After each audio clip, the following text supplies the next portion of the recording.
Hello बच्चों, let's read this question. So this question says, if the atom 100 FM 257 follows the Bohr models and the radius of the last orbit 100 FM 257 is n times the Bohr radius, then find the value of n. n की value यहाँ पर आपको बतानी है, ठीक है।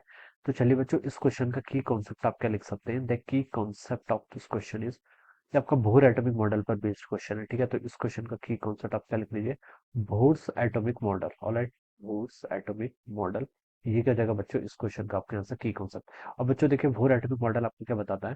देखिए radius का रिलेशन आपको बताना है ना। रेडियस देखिए, आर एम का फॉर्मूला होता है आपका एन स्क्वायर, ठीक है, H square epsilon not divided by pi M Z square, ठीक है। ये हमारा फॉर्मूला आता है रेडियस का, ठीक है।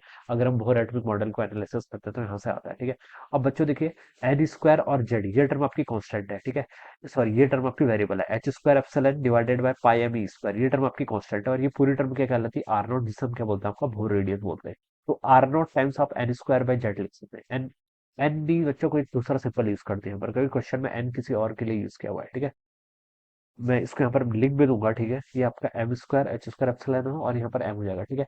एम है क्या यहाँ पर आपका, एम यहाँ पर देखिए आपको क्या बताता है, प्रिंसिपल क्वांटम नंबर बताता है। क्या बताता है आपका, प्रिंसिपल क्वांटम नंबर, ठीक है। तो आप इसको लिख सकते हैं, ये क्या आपका, sorry, principal quantum number. Alright, ये आपका प्रिंसिपल क्वांटम नंबर बता रहा है, ठीक है।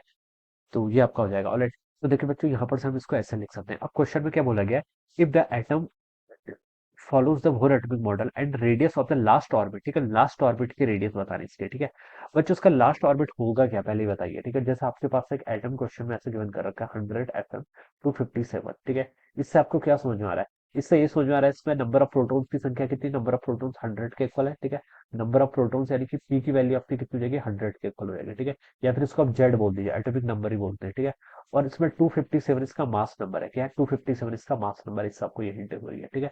तो इसका मतलब इसमें नंबर ऑफ प्रोटॉन्स कितने आपके 100 के इक्वल है। तो आप नंबर ऑफ इलेक्ट्रॉन्स में क्या होंगे, देखिए एटम्स की बात बोल रहा है ना क्वेश्चन में, तो एटम्स की बात बोल रहा है तो हम ये एज्यूम करेंगे कि आपका एक न्यूट्रल एटम है, तो उसमें 100 नंबर ऑफ इलेक्ट्रॉन्स भी होंगे और 100 नंबर ऑफ प्रोटॉन्स भी होंगे, ठीक है। अब 100 इलेक्ट्रॉन जो होगा, लास्ट इलेक्ट्रॉन जो होगा, लास्ट ऑर्बिट किससे डिसाइड होता है, जिसमें आपका लास्ट इलेक्ट्रॉन जाता है, ठीक है।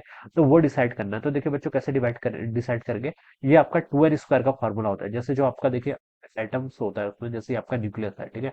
एटम में जो फर्स्ट सेल होती है इसको हम के सेल बोलते हैं, ठीक है। एन की वैल्यू 1 होती है के सेल के लिए। यहाँ पर आपके 2 इलेक्ट्रॉन्स लाई करते हैं, ठीक है। उसके अगले सेल में आपका 8 होता है, ठीक है।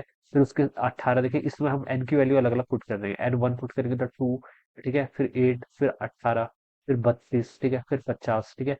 और 6 6 कितना हो जाएगा फिर आपका 672 के इक्वल आएगा, ठीक है। तो इस तरीके से नंबर ऑफ क्या होती है, इलेक्ट्रॉन्स की फिलिंग होती है, ठीक है। हमसे बोल रखा 100, वो ये आपको हिंट देगा यहाँ पर कि ये आपकी लास्ट सेल इसकी कौन सी है, ठीक है। तो देखिए, पहली सेल में 2 हो गए, दूसरी सेल में 8, यहाँ तक आते आते आपके 10 टोटल फिल हो गए, ठीक है।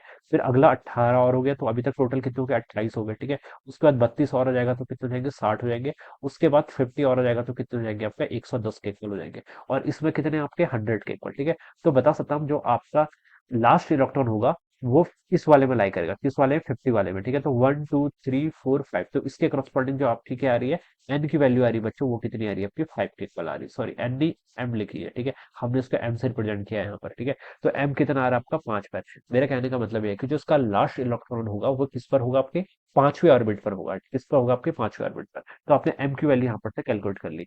अब बोल रखा है यहाँ पर, the radius of the last orbit किसके इक्वल है, N times the whole radius के इक्वल, ठीक है। लास्ट ऑर्बिट के रेडियस को मैं आर एम लिख लेता हूँ, ये किसके इक्वल है, N times of Bohr radius, ठीक है। बोर रेडियस को आप सिंपली आर नॉट लिख लीजिए। ये आर नॉट क्या होती है आपकी, बोर रेडियस 0.511 एंगस्ट्रॉम के इक्वल होती है, ठीक है। तो बच्चों देखिए, ये यहाँ पर से इतनी हो जाएगी। अब बच्चों इसमें आप क्या कर लीजिए, वैल्यूज पुट कर लीजिए। आर एम आपको बताना है यहाँ पर से, ठीक है। आर एम किसका है, N times of the Bohr radius, ठीक है। तो आर एम की वैल्यू देखिए बच्चों, इस फॉर्मूले में अगर हम इसको यहाँ से पुट करें तो ये हो जाएगा आपका आर नॉट टाइम्स आपका एम स्क्वायर। एम तो आपका 5 है, तो यहाँ से कितना हो जाएगा आपका 5 का स्क्वायर डिवाइडेड बाय क्या, जेड। जेड यानी कि इसका नंबर ऑफ 100, ये नंबर ऑफ प्रोटॉन्स वो किसके इक्वल है, 100 के इक्वल है। तो ये 100 के इक्वल हो जाएगा, ठीक है। It is equal to N times आपका आर नोट के इक्वल हो जाएगा, ठीक है। आर नोट से बच्चों आपके यहाँ पर से आर नोट कैंसिल, 5 का स्क्वायर 25, 25 बाय 100 करेंगे तो 1/4। तो यहाँ से एन की वैल्यू कितनी आ गई आपकी, 1/4 के इक्वल। तो वही हमसे पूछा था, then find the value of N. तो ये 1/4 यानी कि डी ऑप्शन से क्या कर जाएगा, मैच कर जाएगा। तो option D would be the right answer of this question, alright. So I hope you all understood this concept. All the best and thank you so much.